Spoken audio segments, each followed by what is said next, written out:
Olá, meus irmãos, sejam bem-vindos a mais um Palavra Encarnada, nossa meditação diária a partir do Evangelho. O Evangelho de hoje, terça-feira, dia 29 de junho, está em Mateus, capítulo 8, versículos de 23 a 27. Mais uma vez nós nos reunimos em nome do Pai, do Filho e do Espírito Santo.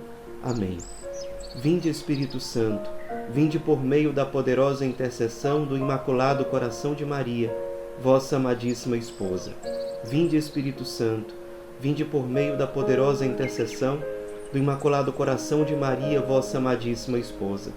Vinde, Espírito Santo, vinde por meio da poderosa intercessão do Imaculado Coração de Maria, vossa amadíssima esposa. Diz o Evangelho de hoje. Naquele tempo, Jesus entrou na barca e seus discípulos o acompanharam.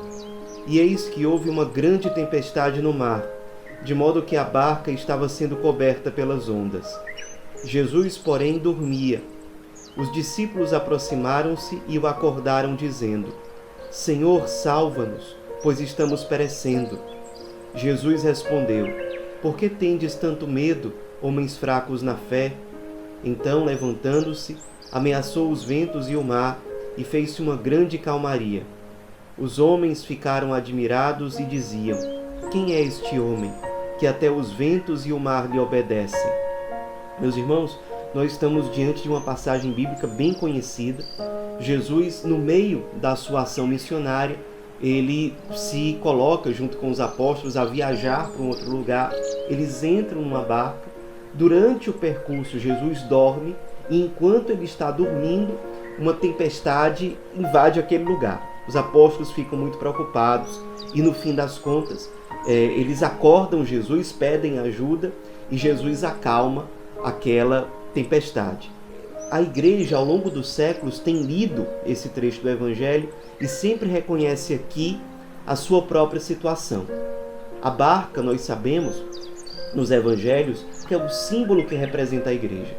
E a igreja, ela, depois da paixão, morte e ressurreição de Jesus, ela está no mundo. Ela está na história, anunciando o Evangelho, administrando os sacramentos, sendo canal de salvação. E no meio desse caminho, há muita tempestade. Há muita provação, tentação, perseguição, há muitas dificuldades. E às vezes parece que o Cristo dorme. Onde é que está Jesus enquanto nós estamos passando por tantas adversidades? Nós como igreja, nós como comunidade, ou nós na nossa vida pessoal mesmo. Às vezes a gente se pergunta onde é que Deus está.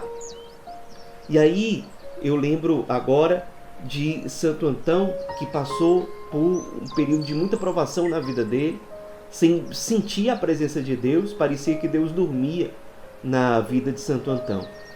E depois desse tempo de muita aridez, de muita dificuldade, o Cristo voltou a aparecer para Santo Antão e Santo Antão aproveitou para perguntar por que o Senhor permitiu que tudo isso acontecesse. E Jesus disse para ele: Eu queria te ver lutar. Muitas vezes essa tempestade, por mais que ela seja dolorosa, mas ela ajuda a desenvolver certas virtudes em nós.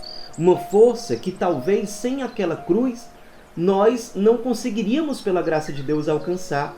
E é interessante aqui falar em cruz, porque alguns padres da igreja, santos, interpretando esse trecho do Evangelho, eles fazem um paralelo entre a barca, que é feita de madeira, e a cruz, que também é feita de madeira, para dizer que pela madeira, pelo lenho da cruz, nós atravessamos como igreja a história.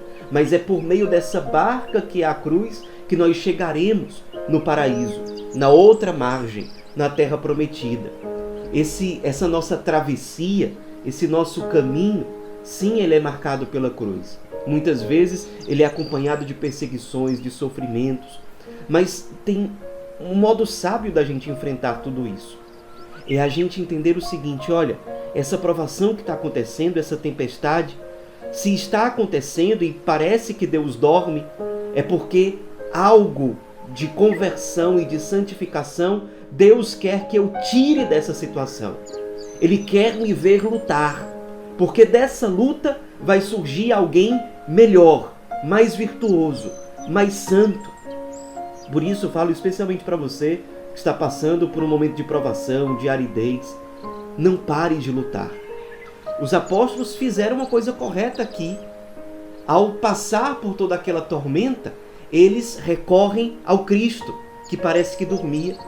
Às vezes, no meio da tempestade, a gente faz exatamente o oposto. A gente só recorre a quem não pode nos ajudar, ou a coisas que não podem nos ajudar. O poder, o ter, o prazer. A gente deveria recorrer ao Cristo. Tem gente que só recorre às suas próprias forças. E às vezes a tempestade quer nos ensinar que nós não podemos ser autossuficientes, que nós dependemos de Deus, que nós precisamos ter mais humildade, deixar de lado a autossuficiência, a soberba, a vida autocentrada para ser mais em Deus, para ser mais de Deus. Os discípulos recorrem a Ele dizendo: Senhor, salva-nos, pois estamos perecendo, ou seja, estamos sofrendo. Jesus, sim, diz, aponta a doença deles. Olha, por que vocês têm medo, homens fracos na fé? Ele diz, olha, a fé de vocês ainda é fraca. Mas eles fizeram o certo. Eles recorreram ao Cristo. E é isso que nós temos que fazer também. Recorrendo a Ele, Ele aumentará a nossa fé. E não só a fé, mas todas as virtudes que precisam crescer a partir daquela situação. Vamos parar um pouco para meditar sobre isso. No meio das nossas tormentas, a quem nós temos recorrido? Às vezes a primeira coisa que a gente faz no meio da tempestade é parar de rezar, é parar de ir aos sacramentos, quando deveria ser exatamente o oposto. A gente deveria aprender com aquela dificuldade que muitas vezes gera em nós a ansiedade, apreensão, sofrimento, falta de paz, inquietação. A gente deveria aprender com aquela situação a ter uma vida mais centrada em Deus, a encontrar paz recorrendo a Ele, o que não significa ter uma postura de passividade diante da vida, mas é enfrentar com coragem os desafios da vida, colocando a nossa confiança em Deus e não deixando Deus de lado. Muitas vezes é isso que a gente faz.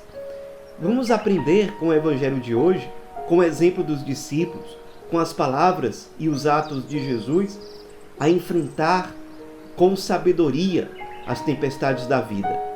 Sim, nossa barca para chegar do outro lado é a cruz, mas nós vamos abraçá-la como caminho de salvação e não como uma via de lamentação, de murmúrio. Não, vamos abraçar a cruz que nos ensina a amar. Vamos abraçar a cruz que dilata o nosso coração.